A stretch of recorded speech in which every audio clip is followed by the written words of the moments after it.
បើគោរពអនុញ្ញាតនឹងជ្រាបសួរទស្សនិកជនប្រិមិត្តគណៈវិទ្យាស្មាននេះគឺម៉ោង 12:23 នាទីឈានចូលដល់ថ្ងៃទី 16 ខែ 5 ឆ្នាំ 2025 នៅតាមបណ្ដោយផ្លូវកោរវត្តក្រុងនៅខាងលិចបរិយាព្រីមចិត្តដល់អានេះដល់បរិយាព្រីមៀអូខាងលិចអាត់បុកបងប្អូនប្រិមិត្តបរោះជាជនបរទេសចំណាស់ម្នាក់គឺបានបើកបរថយន្តស៊ីបបងប្អូនប្រិមិត្តក៏បើកពីកើតមកលិចហើយមកដល់ទីតាំងនេះក៏បានជ្រុលចង្កូតបុកជាមួយនឹងបង្គោលភ្លើងហើយក៏រហូតដល់រថយន្តស៊ីបរបស់គាត់ហ្នឹងគឺបានត្រូវ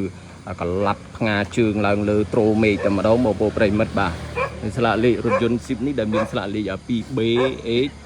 ភ្នំពេញ007បងប្អូនប្រិមិត្តបាទហើយបរិសុទ្ធជនជាតិ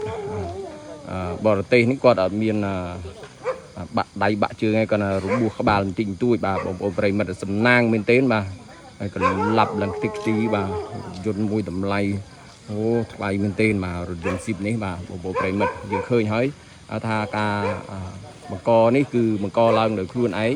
ពុំមានបណ្ដាលឲ្យគ្រោះថ្នាក់ទៅដល់អាយុជីវិតអ្នកដទៃទេបងប្អូនប្រិមិត្តបាទគឺនៅតាមបណ្ដោយផ្លូវប្រវត្តិក្រុងនៅខាងលិចអាតបុកបន្តិចហ្នឹងបាទបងប្អូនប្រិមិត្តហើយជនបរទេសខាងលើគឺគាត់គ្រាន់តែរបួសក្បាល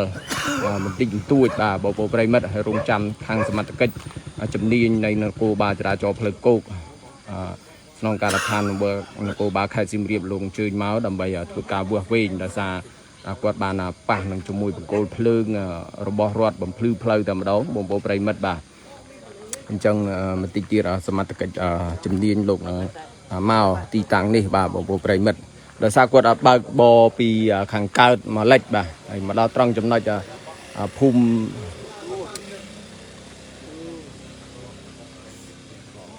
នេះភូមិអីគេភូមិគ្រោះបាទមកដល់ត្រង់ចំណុចភូមិគ្រោះនៅខាងលិចអាតបុកនេះក៏បានត្រូវបុកនឹងជាមួយបង្គោលភ្លើងបាទខូចខាតទាំងស្រុងតែម្ដងហើយរថយន្តក៏ខូចខាតទាំងស្រុងដែរបាទបងប្អូនប្រិមិត្តហើយខាងជនបរទេសនៅខាងមុខហ្នឹងគឺគាត់មិនមានរងរបួសអីធ្ងន់ធ្ងរទេបាទគ្រាន់តែសាលនៅលើក្បាលបន្តិចបន្តួចបាទហើយរថយន្តរបស់គាត់គឺបានខូចខាតទាំងស្រុងអស់ហើយបាទបងប្អូនប្រិមិត្តបាទបើកលបាញខ្ទីអស់ហើយបាទឆ្ងាងនេះបាទ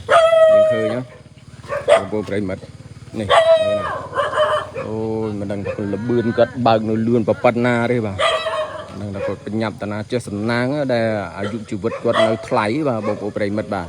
អញ្ចឹងនេះតិចអស់តែម្ដងមានសល់ទេកការភ្ញាក់ផ្អើលទៅដល់ប្រជាពលរដ្ឋដែលនៅក្បែរជំវិញនេះក៏គាត់បានមកមើលបាទដោយសារ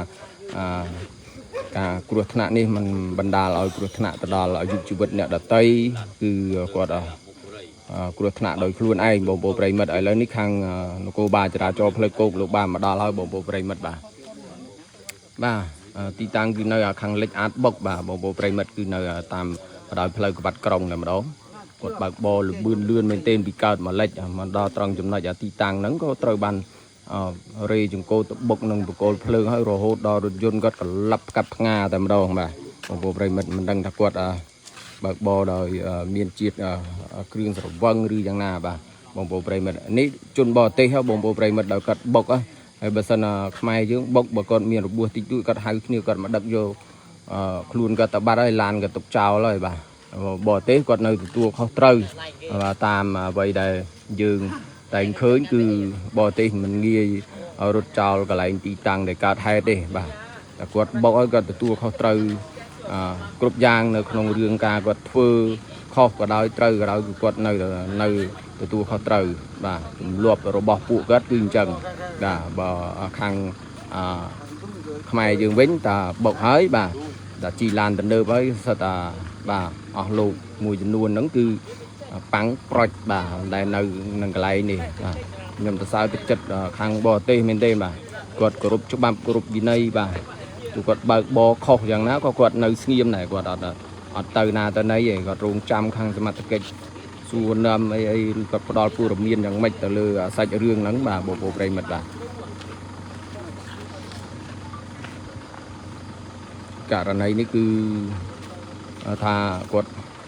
បើកបរពីកើតមកលិចហើយមកដល់ត្រង់ចំណុចហ្នឹងក៏បាន ប៉ះនឹងជាមួយបកគោភ្លើងរត់តែម្ដងបងប្អូនប្រិមិត្តហើយប៉ះជាមួយនឹងបកគោភ្លើងរត់ហ្នឹងគឺត្រូវបានខូចខាតទាំងស្រុងបងប្អូនប្រិមិត្តនេះមើលតិចតែម្ដងបាទបាក់តិចរលើងទាំងអាបេតុងខាងក្រោមមកមិនមែនលបឿនលេងសើចទេបងប្អូនប្រិមិត្តខ្លាំងលឿនបំផុតបើដល់ធម្មតាបុកមុំងាយមកទេអាបេតុងខាងក្រោមនៃបកគោភ្លើងមកជើងតាងវាហ្នឹងបាទហើយអញ្ចឹងឃើញថារថយន្តបានខូចខាតទាំងស្រុងអស់ហើយគឺតបូលខាងលើហ្នឹងគឺបើកមកខ្ទេចបាទបើកមកខ្ទេចខ្ទីអស់អញ្ចឹងខាងជនបរទេសនេះគាត់នៅអង្គុយនឹងកៅអីដែលបងប្អូនប្រជាពលរដ្ឋយើងយកមកដាក់ឲ្យអង្គុយហ្នឹងបាទគាត់អត់ទៅណាទេទទួលខុសត្រូវនៅលើរឿងរ៉ាវដែលគាត់បានធ្វើឲ្យខូចខាតបកគោភ្លើងរត់បាទ